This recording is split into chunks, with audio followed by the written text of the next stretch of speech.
Hai, Assalamualaikum warahmatullahi wabarakatuh. Selamat kembali ke Aki Channel. Okay guys, dah agak lama juga Aki Channel tidak menguploadkan video yang terbaru. Okey, kali ini berkenaan dengan macau scam yang tengah hangat diperkatakan di Malaysia.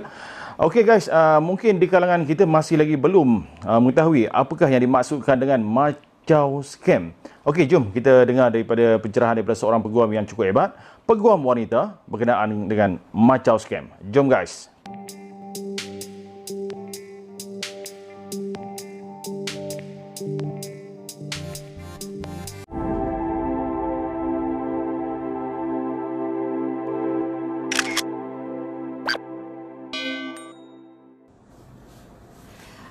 Assalamualaikum dan selamat sejahtera semua.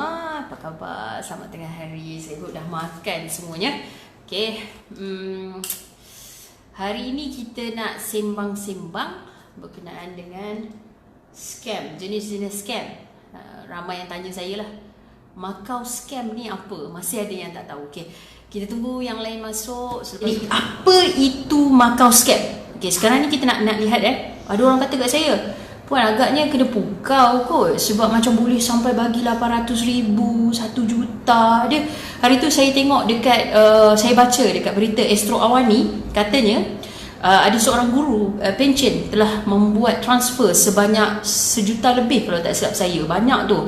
Di ada yang daripada Singapura. Terima kasih. Assalamualaikum. Okey. So, adakah benda ni betul? Ada isu-isu kita panggil pukau ke? Atau apa cara modus operandi yang digunakan oleh geng-geng scam ni? Okay. Pertama sekali, kita nak mengucapkan tahniah kepada SPRM, pihak polis kerana tangkapan yang berlaku baru-baru ini. Saya harap dengan tertangkapnya mereka ini menjadi satu pengajaran kepada orang-orang kita dan buka mata berkenaan dengan isu Macau scam. Okey, Macau scam ni dia berkemungkinan datang daripada scam ni dimulakan mungkin berkemungkinan daripada negara China lah, berkemungkinan. Sebab kita dekat social media ataupun internet ni ada macam-macam jenis scam. Contoh Nigerian scam atau kita panggil love scam. Love scam ni macam mana? Contoh kita berkenalan dengan orang dekat Facebook atau social media, orang tu dikatakan daripada overseas, bercinta, lepas tu konon-konon dia nak bagi kita bungkusan daripada overseas, konon-konon dia nak bagi kita hadiah, letak duit dalam tu, tiba-tiba barang tersangkut. Bila barang tersangkut, kemudian diminta, konon-konon kita ni diminta untuk bayar kepada pihak immigration ataupun pihak-pihak berkuasa untuk dapatkan barang tersebut. Sekiranya tidak, okey, dia kata kalau you tak bayar, okey, you boleh dikenakan hukuman denda bawah macam orang kata money laundering lah, pengumpulan wang haram, sebab kita dah terima package daripada luar negara. So ditakut-takut dengan itu contoh Nigerian scam atau kita panggil love scam. Okey, Macau scam ni, okey, dia biasa tak kita dengar macam ada orang daripada LHDN, nombor 1 selalu mereka pakai LHDN, ataupun custom, ataupun pihak polis. Okey, apa dia punya lakonan? Saya pernah satu ketika dulu, silap saya 2 tahun lepas lah, klien saya ni dia transfer RM10,000 kepada orang yang dikatakan call daripada custom. Okey, mulanya macam ni, dia kata, okey, Assalamualaikum cik, saya daripada custom, okey, ada barangan yang telah dihantarkan di atas nama cik, ada handphone, ada beberapa puluh biji handphone dan dia telah ditahan di custom. Okey, yang dengar ni budak dalam umur 20-an lah, awal 20-an. Jadi bila kita dapat panggilan daripada custom, kita ni jadi takut lah kan. Lepas tu daripada custom tu, kemudian dia kata, tak apa cik, sabar, kita sambungkan cik kepada polis. Sebab sebenarnya kes ni bukan sahaja melibatkan barangan handphone yang dihantar tu, malahan ada kandungan dadah. Nampak? Dia kata, kita kalau tak biasa dengan undang-undang, kita takut tau semua ni. Sebab cara lakonan diorang ni sangat-sangat meyakinkan. Kenapa saya kata meyakinkan? Mereka tahu section, bukan susah pun, tengok dekat internet kan, belajar sikit kan, section apa, kesalahan apa. Macam contoh dia tahu kalau dadah kita panggil mengedar dadah, melebihi beratnya di bawah 39B, 39B gantung sampai mati. Mereka sebut lepas tu mereka sebut perkataan sepina, mereka sebut prosedur mahkamah. Kita ni yang tak ada pengalaman ni, kita rasa macam alamak, betul lah ni daripada polis, betul tak? Nampak tak cara mereka meyakinkan orang? Itu makau scam. Bila mereka call, mereka berlakon jadi penguat kuasa. Kalau mereka call daripada LHDN, katanya konon-konon kita tak bayar teks cukai. Kalau mereka call daripada custom, katanya ada barangan atau kandungan yang orang kata sampai. Lepas tu dia kata pada klien saya ni, dia cakap, okay, sorry, okay, dia kata pada klien saya ni, dia kata apa tu, barang-barang ni apa orang kata tak berdaftar. Lepas tu ada dadah. Lepas tu dikatakan pula apa orang kata sebenarnya nama klien saya ni digunakan oleh satu sindiket. Dia sebut nama ketua sindiket. Lepas tu dia kata sekarang akaun nak dibekukan.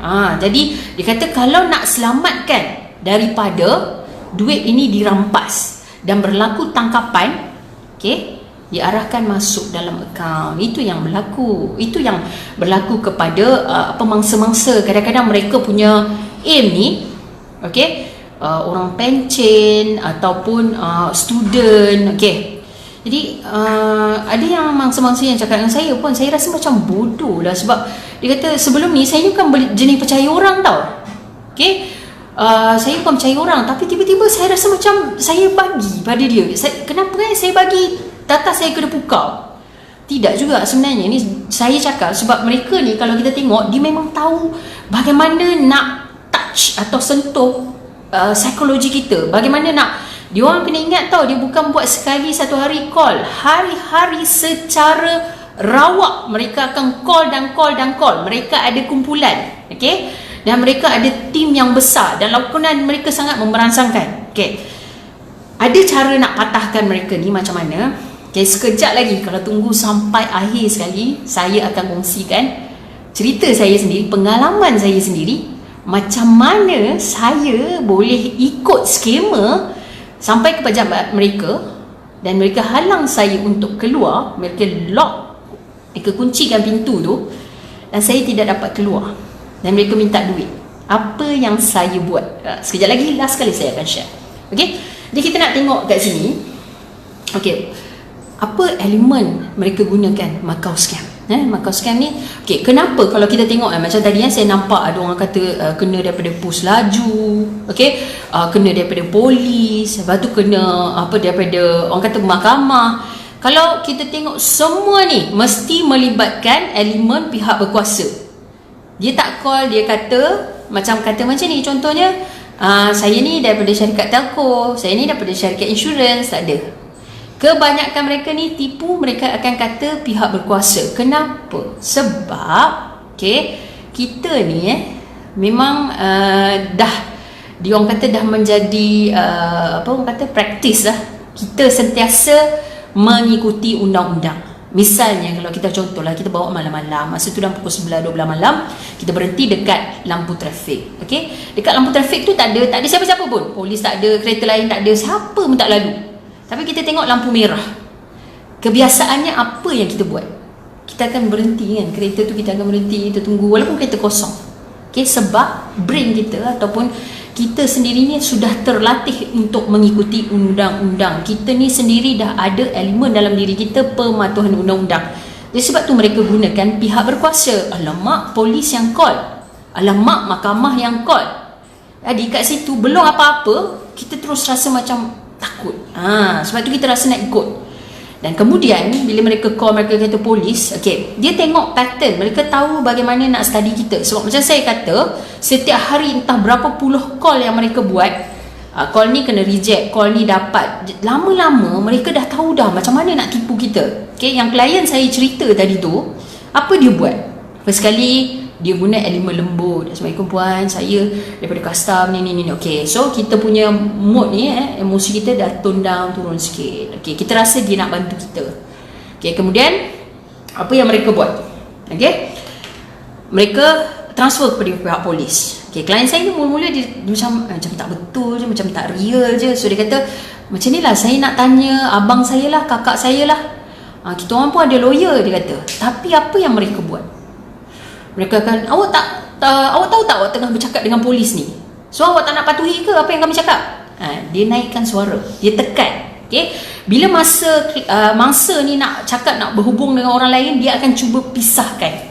Isolation, dia cuba pisahkan mangsa ni daripada orang lain supaya tak dengar nasihat orang lain. Lepas tu dia akan tekan dan tekan menggunakan kawalan suara, cara cakap, cara psikologi. Kalau biasa buat marketing, okay, kita ada satu konsep marketing ni, dia ada satu konsep urgency untuk kita marketkan barang. Okay, macam contoh kita boleh tengok dekat TV kan, orang jual barang kan, dia kata okay, cepat, kita ada 300 sahaja stok. Okay, 300 saja stok, 10 yang pertama akan mendapat hadiah sekian. Kita ni pun macam, alamak, ada 300 je, Malaysia ada berapa juta penduduk. Jadi kita rasa nak cepat, kita rasa terus. Bila kita tengok iklan macam ni, momentum kita jadi naik. Lepas tu terus kita angkat telefon, kita call, kita book. Macam tu, sebab urgency punya. Okay? Dia berbalik juga kepada konsep urgency ni, fear of missing out. Maknanya macam orang-orang yang scammer ni, bayangkanlah hari-hari dia buat kerja ni, hari-hari dia berlatih. Kalau kita lah berlakon kan, macam contoh, saya ingat dulu waktu saya jadi peguam, awal-awal tu mungkin kita ada rasa nervous nak masuk court, tak tahu macam mana nak buat. Dah benda hari-hari kita buat, dia dah jadi biasa. Jadi penipu ni semua, scammer ni semua, hari-hari mereka call, mereka dah tahu dah macam mana nak bentak kita, macam mana nak bodek kita, macam mana. So dalam keadaan ni, okay, ya urgency lah, sampai kita tak rasa macam alamak nak call orang. Kata urgency maknanya macam, okay, kalau awak tak buat sekarang, awak akan kena penjara. Kalau awak tak buat sekarang, sekejap lagi pihak polis akan angkut awak. Kita jadi takut. Bila kita jadi takut, dalam akaun memang ada duit. Itu sebab kita transfer. Kadang-kadang bila orang kata yang pasal pukau ni, diorang ni memang dah master dia game lah. So bila diorang dah master dia game, they are so good at it. Okay, bila diorang dah so good at it, itu yang jadinya ramai yang kena tipu. Okay, jadi nanti sekejap lagi saya cerita pengalaman saya macam saya kata tadi, dan macam mana nak patahkan diorang ni. Okay, so tadi saya dah kata taktik dia, dia berlakon sebab dia tahu kalau dia pihak penguatkuasa, kebanyakan kita akan patuh. Kedua, dia isolate, dia asingkan kita. Okay, kemudian ketiga, dia break kita. Dia break kita punya emosi, dia patah dia emosi kita sampai kita jadi obedience. Okay, contoh kalau kita tengok dari psikologi kan, masa katalah dalam kes domestic punya violence against family, dalam family, mula-mula masa perkahwinan mungkin isteri tu menjawab. Okay, mula-mula bila bergaduh kan, laki pukul, mungkin menjawab lagi.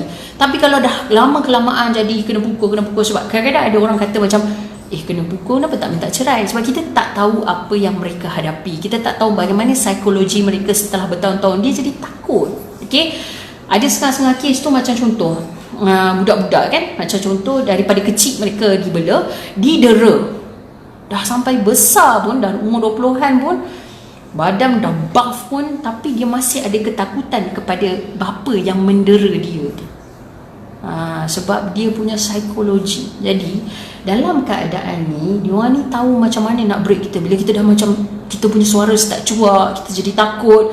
Jadi dari situ, apa yang mereka buat? Mereka akan kata, cepat, nanti polis akan tangkap. Awak tahu tak 39B ni, sebab dalam bawah nama awak ni ada kandungan dadah, awak boleh kena gantung sampai mati. Awak tahu tak gantung sampai mati tu? Kita takut lah. Bila kita takut, kita akan bagi kerjasama. Kerjasama ni apa? Yang minta duit saja. At the end of the day. Okay. Saya cakap, jujurnya, Macau scam ni, mana ada polis yang call untuk buat tangkapan 39B. Kalaulah betul you kena 39B, 39B, okay, kerana mengedarkan dadah, okay, gantung sampai mati. Kalau awak tahulah ada polis call, letak saja telefon, saya terus lari lah, of course, gila. Betul tak? Itu logiknya akal. Sebab tu mana ada polis yang call, mana ada polis yang call, ataupun LHDN yang call, custom yang call. Semua tu tak munasabah. Tak akan ada penguatkuasa yang akan call untuk kata you ada rekod ni, you ada rekod ni, jadi kita nak tangkap you. Tak ada. Dia terus datang, dia raid saja, dia tangkap. Itu dah menjadi kesalahan kalau dia call. Okey, yang ini memang kita tahu scam. Saya tengok rata-rata pun jawab betul. Cara-caranya adalah jangan jawab telefon nombor tak kenal. Kalau dia macam ni kalau selalu yang jadi mangsa ni jenis yang patuh. Jenis yang macam akan takut, patuh. Tapi yang jenis yang nakal-nakal, kerana saya ada tengok banyak yang jenis yang nakal-nakal, suka balas balik, komen balik, atau macam bila cakap kita main-mainkan dia. Yang ni memang selalu tak dapat. Orang kata duit tu memang takkan, scammer takkan dapat daripada dia. Tetapi kalau anda rasakan anda ni jenis patuh kan, jenis yang macam orang kata takut, jenis yang bukan penakut lah, kita obedience, kita ni macam jenis mendengar kata, janganlah angkat, tolong jangan angkat. Saya minta tolong, sangat-sangat tolong, sembang dengan mak ayah kita. Mak ayah kita ni dia tak ada Facebook, dia tak ada social media. Kadang orang pun, dia orang lama, kadang orang baca paper, dia orang tak baca online berita macam kita. Kita lah yang selalu pesan kat mak ayah kita. Kadang-kadang sayang, dia orang bekerja berpuluh-puluh tahun nak dapat duit pencen. Kadang-kadang umur 50 lebih tak sabar nak tunggu duit pencen, nak buat rumah tiba-tiba.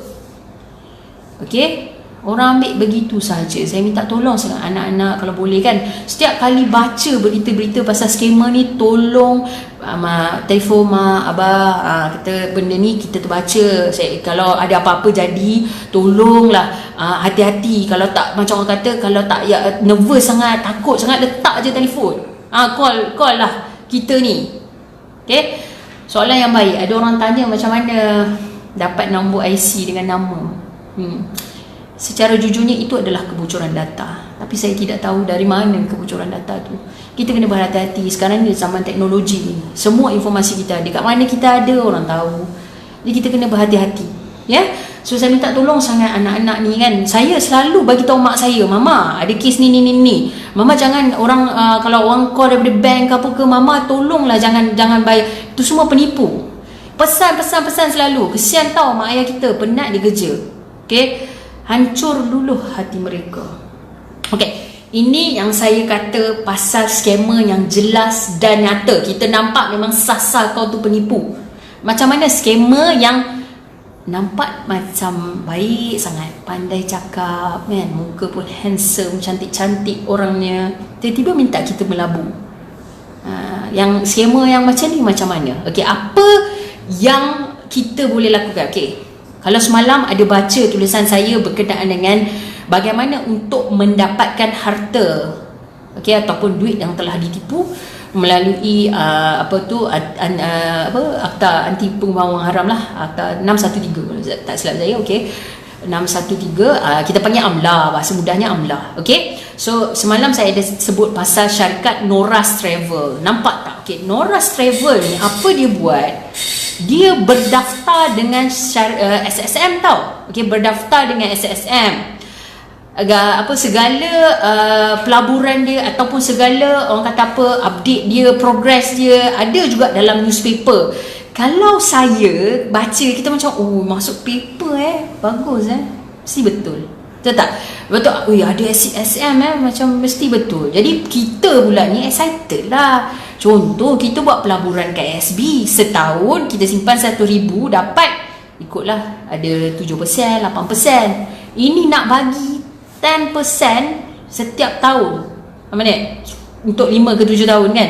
Ada setengah tu yang lagi dahsyat tu, kadang-kadang boleh offer 50%. Banyaknya. Jadi kita rasa macam orang kata ni bukan bukau tau. Sebenarnya kita sendiri yang nak. Sebab kita tengok pulangan yang banyak.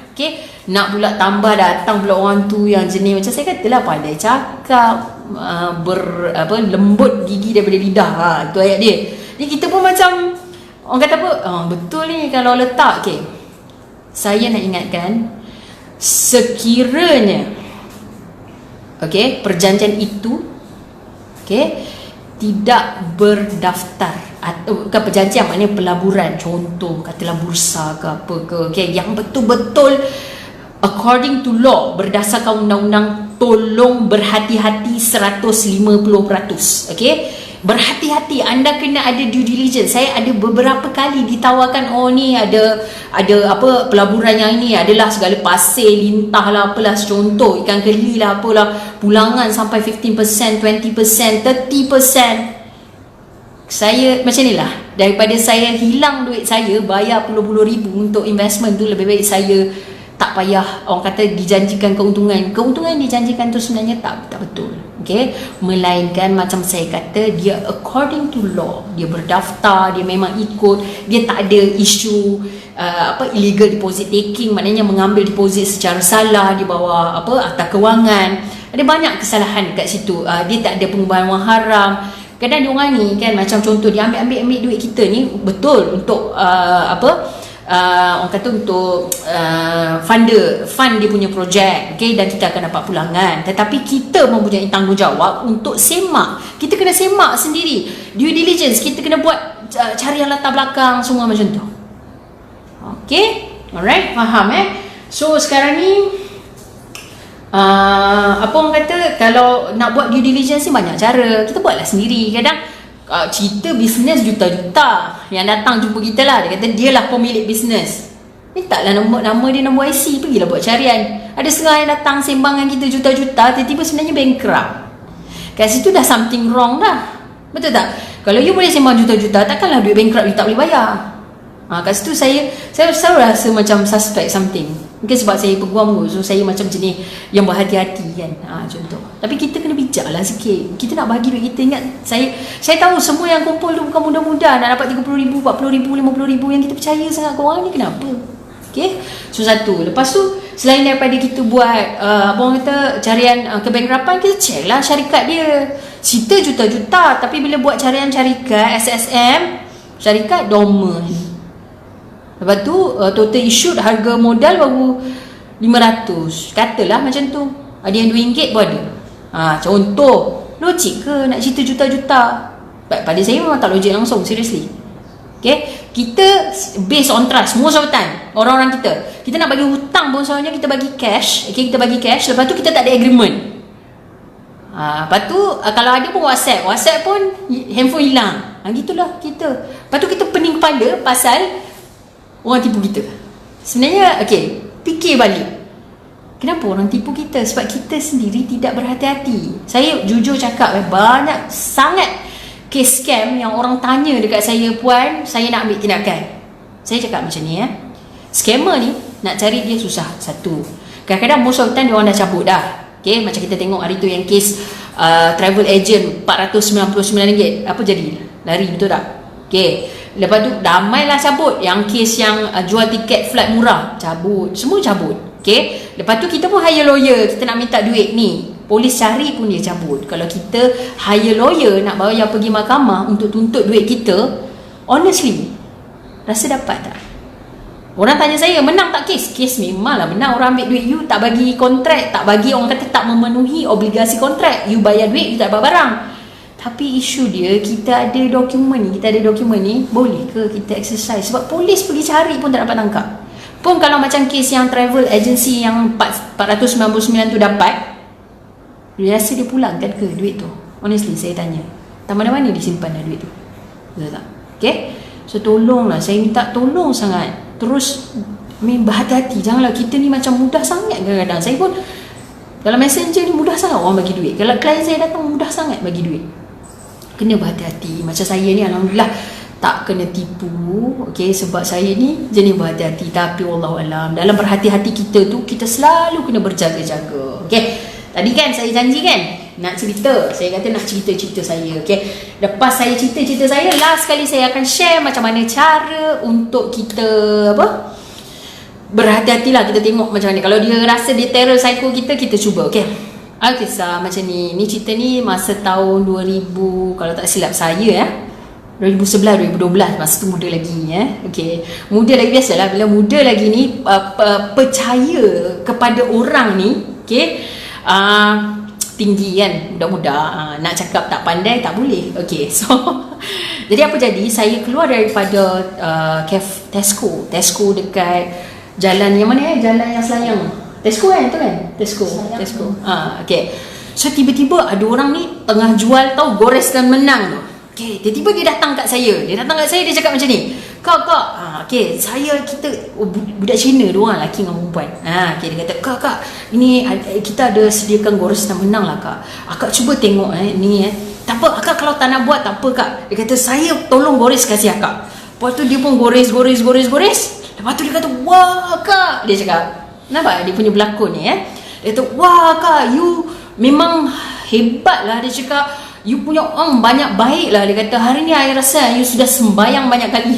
Dia kata macam tu. Kita ni macam tak sempat nak, dia ni tipu ke? Kita rasa macam berbunga-bunga. Itu cara dia orang. Okay. Lepas tu dia kata, kak, you tahu kalau ikut ini you dapat TV kan 50 inci. 8 tahun dulu 50 inci. Besar tu. Okay. Lepas tu saya ni macam tak sempat fikir. Saya tak sempat apa. Kak, you mau ikut kita tak ambil ini hadiah? Dia cakap. Okay. Dia kata, office kita dekat saja tau kak. Itu dekat Carrefour. Dia kata Kepong. Tak semena-mena tiba-tiba dia kata, kak jomlah. Pak, dia masuk lah kereta saya. Dia duduk. Lepas tu saya macam, okay, nampak tak konsep urgency tu? Saya sendiri tak sempat fikir. Saya macam, alamak, apa benda ni? Duduk terus duduk tau. Okay, so bila dua-dua terus duduk, jadi saya macam, sekejap, nanti sekejap. I tak kenal you siapa pun. You boleh kasih you punya IC ke dekat saya? Sebab you tahu saya lawyer tau. Kita pun nak takutkan dia lah. Okay? So dia kata, saya lawyer tau. Okay, you kasih you punya IC kat saya. So dia cakap, saya akan tangkap gambar you punya IC, saya kasih sama kawan lawyer saya lain. Sebab kita nak takutkan dia, kalau apa-apa jadi dekat saya, kalau saya diserang, look, orang lain ada ICU. Dan dalam pada saya bawa, saya bukan kena buka tau, tapi dia macam sepanjang perjalanan tu, dia try menggamburi kepala saya daripada Selayang ke Kepong tu. Kak, you banyak orang lah kak. Kak, saya mau jadi you punya kakak angkat, diangkat lah kak. You macam ni macam tu. Kak, kalau sudah dapat hadiah jangan lupa sama kita tau. Dia cakap dan cakap sampai kita ni tak boleh nak fikir apa-apa. Macam, aku ni kena scam ke? Aku ni macam mana? Okay. Sampai dekat, dan masa tu macam saya katalah, dia tengok kepada gaya pematuhan kita. Okay. So masa tu saya pun naik. Saya sampai dekat Carrefour tu. Okay. Saya sampai dekat, lepas tu saya kata, you kata you punya office dalam Carrefour? Tak kak, bukan, kita tak cakap dalam Carrefour. Dia kata, kita cakap tepi bangunan Carrefour. Jadi saya memang ingat, dia kata dalam bangunan Carrefour. So saya pun macam, okay lah, never mind. Saya pun masuk. Saya pun tak tahu apa yang menggagahkan diri saya. Saya naik. Okay. Saya naik. Tiba-tiba dia buka pintu. Okay. Receptionist dia seorang lelaki Cina dan lingkungan umur dalam 40-an. Tiba-tiba bos dia datang dengan saya dengan senyum-senyum semua apa benda. Okay. Dan dia masih menggamburi kita dengan gula-gula dan kita percaya. Dan saya pusing kiri dan kanan. Saya tengok memang tak ada siapa-siapa. Hanya ada saya seorang dan 3 lelaki Cina serta seorang perempuan Cina. Saya macam, Allah, apa nak jadi ni, mampus. Okay. Tapi saya cakap sebelum saya masuk satu bilik, saya cakap dekat ketua dia. Saya cakap, you jangan lupa ICU saya pegang. Gambar ICU saya telah hantar kepada kawan peguam saya dan saya simpan dalam kereta, kita kata. Lepas tu dia punya ketua kata, dia cakap, you simpan IC dia ke? Saya kata, saya simpan. Okay. So daripada situ dia bawa masuk dalam satu bilik. Lepas tu dia kata, kak, you tahu tak, you sudah menang. Sebenarnya bukan itu TV tau, sebenarnya you sudah menang kereta Camry. Dia kata, hebat kau main lah, menang Camry ni dahsyat sangat. Okay. Lepas tu dia kata, saya kata sekejap, saya mau call saya punya mak lah. Saya kata, dia kata, kak, jangan, you tak boleh call you punya mak. Dia kata, sebab kita ni kak sedang pakai sistem macam telefon punya sistem, sama macam hospital punya sistem. Dia kata, kalau you call nanti dia akan kacau kita punya sistem. Saya pun tak tahu sistem apa. Tapi masa ni saya tidak bergaduh, saya tidak tanya dia macam you nak tipu saya ke. Sebab ini kalau kita buat, kita dipanggil provokasi. Dan provokasi ini sangat-sangat bahaya. Okay, sebab kita boleh spark dia punya kemarahan dan boleh jadi isu. Jadi saya play with the game. Okay, saya play with the game. So saya kata, ya ke? Okay, saya tak guna saya punya handphone. Okay, sorry, saya kata. Kemudian dia kata, you isi satu form. Dia bagi saya kertas kosong. Dia kata, you letak nama penuh you semua. Okay, lepas tu dia kata, apa perasaan you? Okay, so saya pun tak adalah cerita IC ke semua, saya tak letak lah. Saya pun letak, saya kata perasaan saya gini. Lepas tu sekali lagi saya kata, sekejap, saya ada hal urgent, saya mau teks juga. So saya teks kawan saya kata saya ada kat sini. Kalau apa-apa jadi, saya kata, sebab saya tak nak provoke mereka. Okay, kemudian dia datang, dia kata, "Kak, macam ni, kalau you nak dapat tak?" Dia kata, "You tahu tak, you punya goris tu you sudah dapat kereta Camry, tapi Kak, kita ni nak kena, bila you menang, you tahu kan pasalkan syarikat kita selalu masuk TV lah, apalah." So dia kata, "You kena bayar kita 5,000 sebab kita nak iklankan dekat paper yang kata you menang kereta Camry. Kereta kita sudah bagi sama you, tapi itu iklan paper you kena bayar lah." So dia cakap, "Kenapa saya kena bayar?" Lepas tu dia kata, "Yalah, sebab you sudah dapat kereta." Lepas tu dia kata macam ni, dia kata, kita ada gambar yang kata orang lain menang. Ini dia bagi memang satu folder tau. Dan dalam tu dia kata, "Ini pegawai polis sudah menang tau Kak." Dia masa mula-mula naik office kita, dia pun sudah takut tau. Dia bawa pistol tau itu hari, macam memang ada dengan dia. Jadi dia nak cerita, rupanya ada satu polis lagi, ala dia pun polis, dia pun menang, dia pun percaya. You see, nampak tak macam mana dia tackle kepala kita. Macam jangan takut, kita orang bukan penipu. Okay, so daripada situ saya pun macam, okay, saya kena bayar 5,000. Macam saya kata, jangan provoke, sebab you seorang perempuan dan ada 3 lelaki yang lain dan juga seorang perempuan. Saya 4 orang, you seorang. Jadi apa saya buat?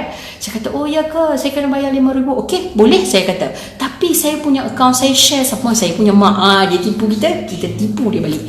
So saya tak boleh ada akses sama itu account lah, kecuali esok saya pergi bank," saya kata, "dan kita baru boleh keluarkan duit. Tapi saya betul-betul mau ini kereta." Saya cakap macam tu lah. So dia kata, "Oh, tak ada cara lain ke Kak?" Saya kata, "Ada, boleh. Tapi saya kena call saya punya kawan, dia kena datang sini. Boleh ke? Dia boleh bawa duit sama you." Dia tak bagi. Lama, mereka tahan saya dekat sejam lebih, hampir 2 jam lah. Lama. Saya macam, manalah aku ni nak keluar dengan selamat dan tidak dicederakan. Macam saya kata, nothing in this world is too good to be true.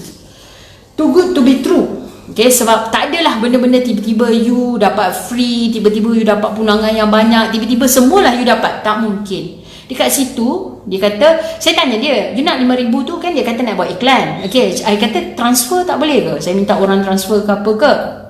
Okay, tapi saya nak panggil orang tu datang. Okay, syarat dia macam ni, kena ada satu kawan yang datang selamatkan saya, itu je. Tapi dia kata, "Oh, tak adalah Kak, macam tu tak boleh," dia kata. "Kalau you nak, you transfer terus." Kalaupun dia kata nak cash, sebab dia nak tengok nombor-nombor duit, nombor siri duit tu dia nak rekodkan. Which is, argument dia semuanya tidak munasabah. Okay, Alhamdulillah, selepas 1.5 ke 2 jam dia cuba pegang saya, dan sebagaimana saya sangat-sangat, orang kata apa, determined dan tegas dengan pendirian saya, dan saya tak provoke dia. Akhirnya dia mengalah juga. Saya kata macam ni lah, "You lepaskan saya, esok saya promise you saya bayar sama you." Okay. Lepas tu dia kata, "Okay, esok." Cakap. So saya keluar, saya kata saya pulangkan balik IC. Begitulah. Tapi nasihat saya, tolonglah, orang dah naik kereta kita ke, orang dah buat apa ke, kita jangan ikut. Itu kereta kita. Tapi macam saya kata, 8 tahun lepas atau 10 tahun lepas, saya tak berapa nak bijak budak kan.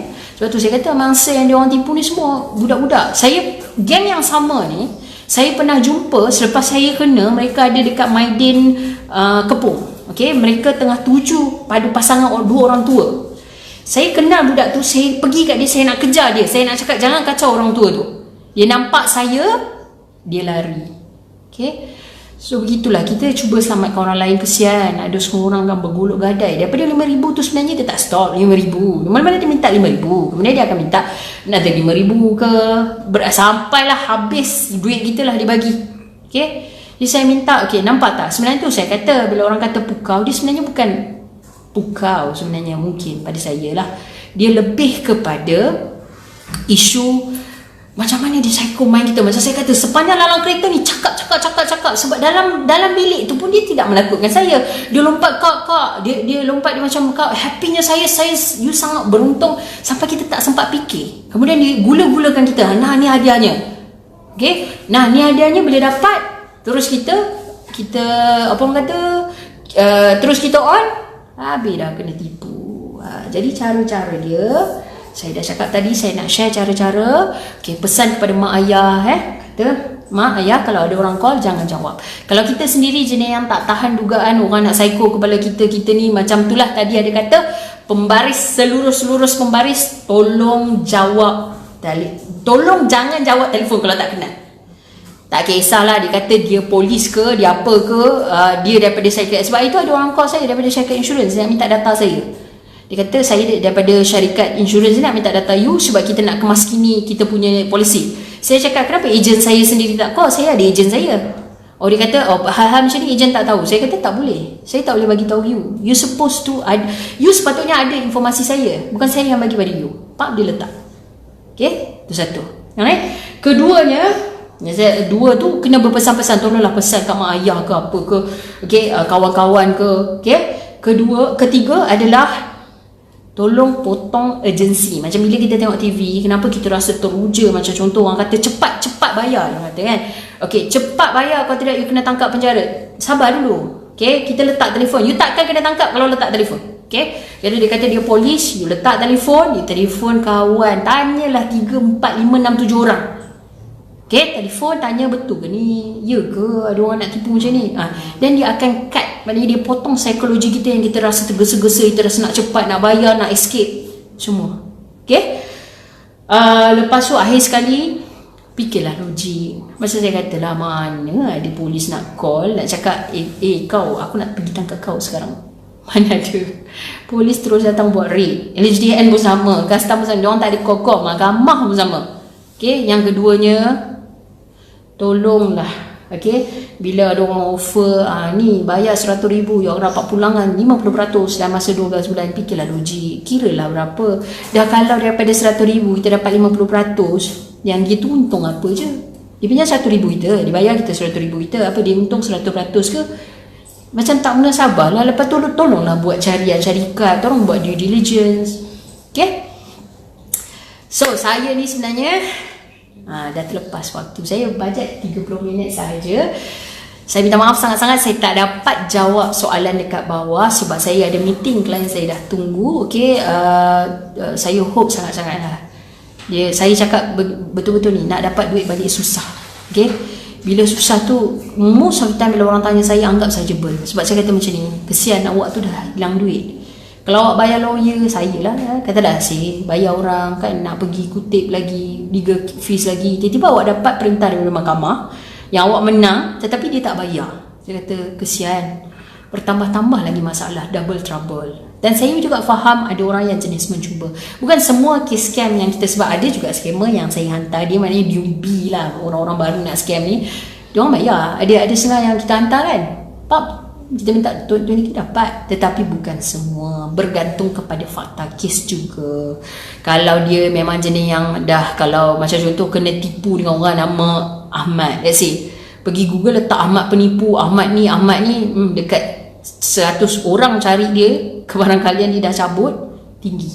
Okay, so kawan-kawan, okay, semoga dipermudahkan urusan kita. Ingatlah sentiasa berpesan-pesan. Mungkin ada yang tak tahu. Betul saya cakap, dalam messenger saya sebenarnya ada yang tak tahu Macau scam tu apa, ada yang tak tahu love scam, ada yang tak tahu mereka ni sebenarnya dah kena tipu pun. Okay, jadi saya minta tolong sangat-sangat, okay, tolong berhati-hati, tolong berpesan-pesan kepada yang lain supaya kita tidak jadi mangsa. Semua orang yang puji gigi saya tu terima kasih. Gigi besar-besar memanglah. Okay, alright, so Assalamualaikum, jumpa lagi. Okey guys, setakat ini saja perkongsian yang cukup bermanfaat untuk kita semua agar tidak terkena dengan skamer-skamer yang sedang mencari mangsanya di luar sana. Okey guys, sharekan video ini dan kongsikan pendapat anda di ruangan komen dan jangan lupa subscribe dan juga tekan tombol loceng. Semoga kita berjumpa lagi di video yang akan datang. Aki Channel. Bye bye. Assalamualaikum.